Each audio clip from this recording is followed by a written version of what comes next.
Hello, welcome to Stampin' by Hannah. Thank you for joining me today. Thank you for joining me for another techniques video. We are still looking at masking today, and I have this fabulous masked card for you. I think this technique is so cool. I think it's absolutely fabulous. And this is not my original idea. I will put a disclaimer on that. And I think I got this from...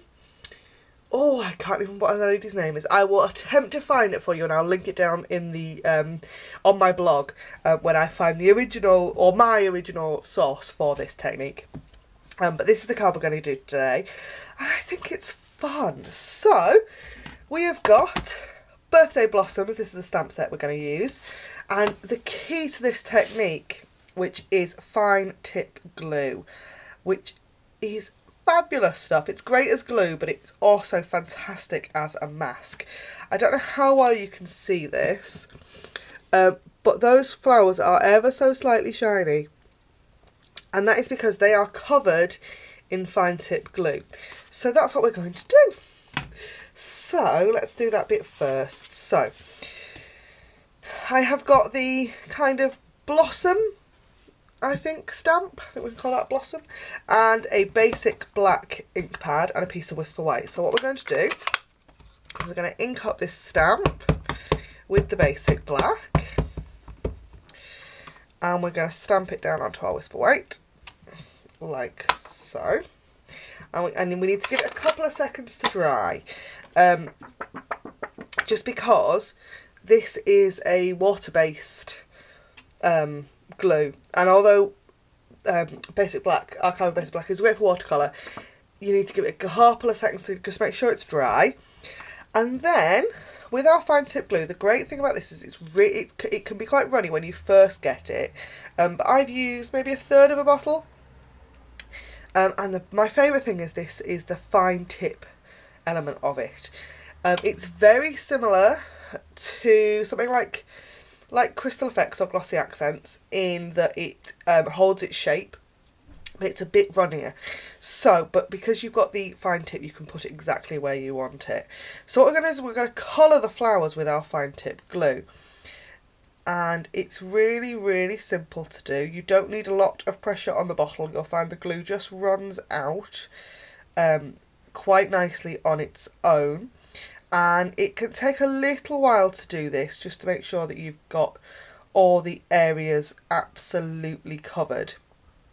But you can see it's really, really simple. It's just like colouring in. And we're just going to go over all of the flowers. Now, I have done this technique on so many... I've done it plenty of times over on my blog, and I'm sure you'll have seen it. Because I just think it's so much fun. It makes a great card, and I've had some fabulous comments from crafters going, how on earth have you kept those flowers white? How have you done that? It's really cool. So I thought I would share it with you.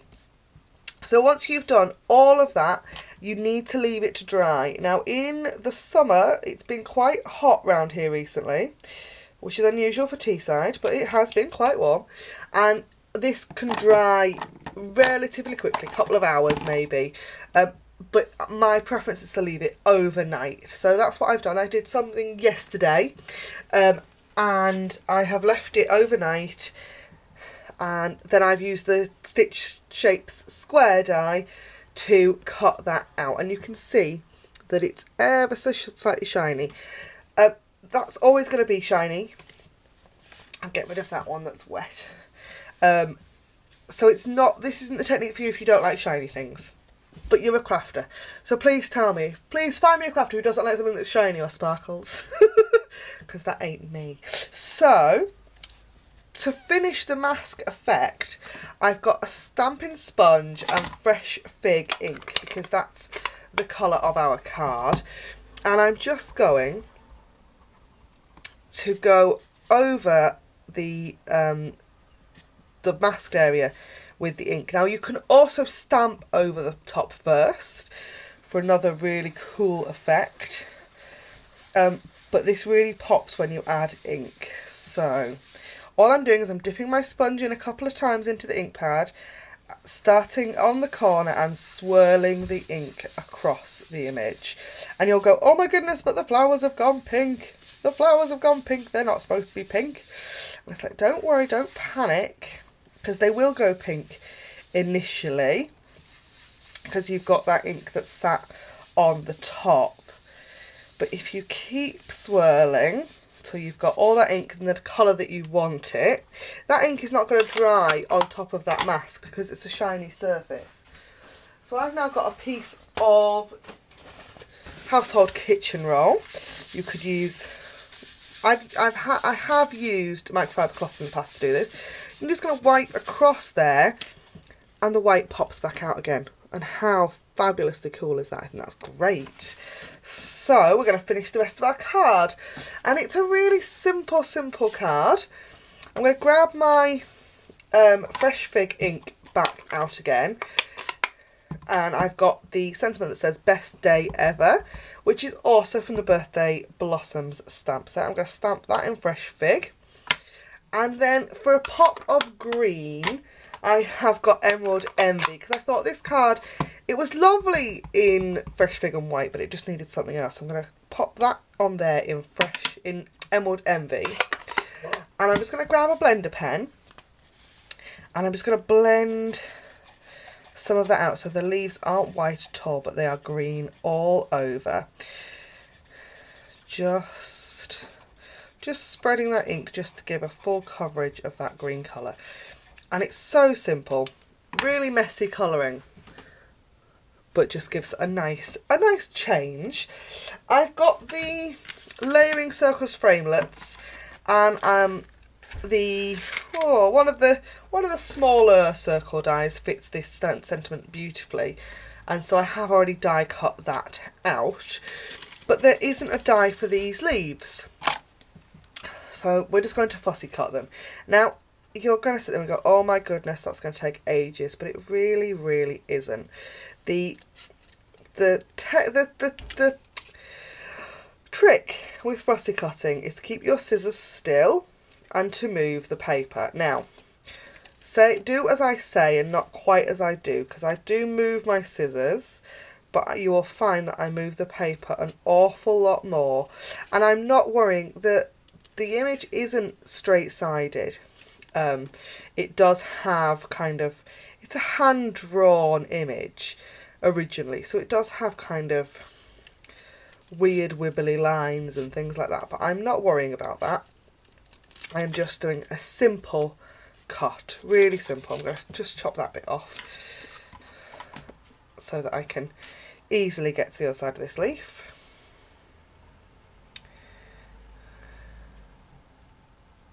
And at the end of the day, if you cut it out and go, oh no, I've really messed that up, it's only a bit of teensy bit of cardstock and some ink. You can really easily do that. Repeat it as many times as you like to. You've got it as perfect as you want it.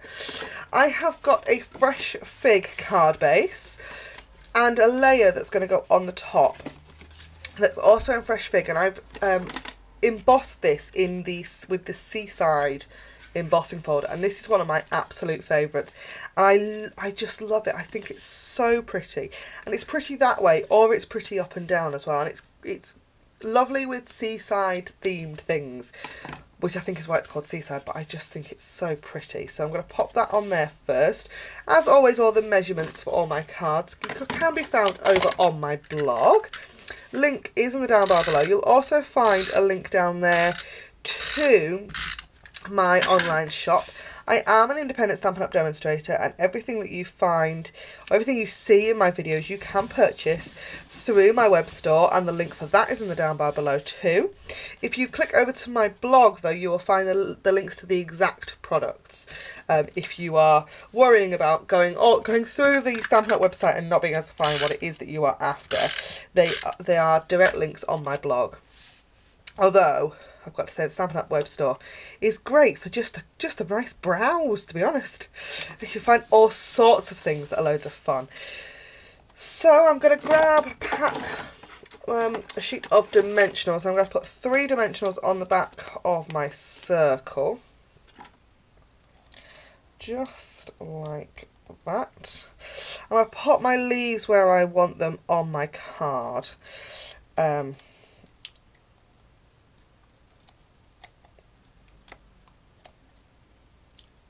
Like so. I've taken the backings off, but I am then going to just grab my snail, put a little bit of snail on the back of one of the leaves. It needs to be a little bit. And just pop that down, and then stick the sentiment piece just over it like that. So you've just got a hint of green, and that is my technique card for today. That is masking with glue. Thank you ever so much for watching. If you've enjoyed this video, don't forget to like, comment and subscribe. Check out my web store for all the fantastic new Stampin' Up products, and I will see you again really soon. Thanks for watching. Bye for now.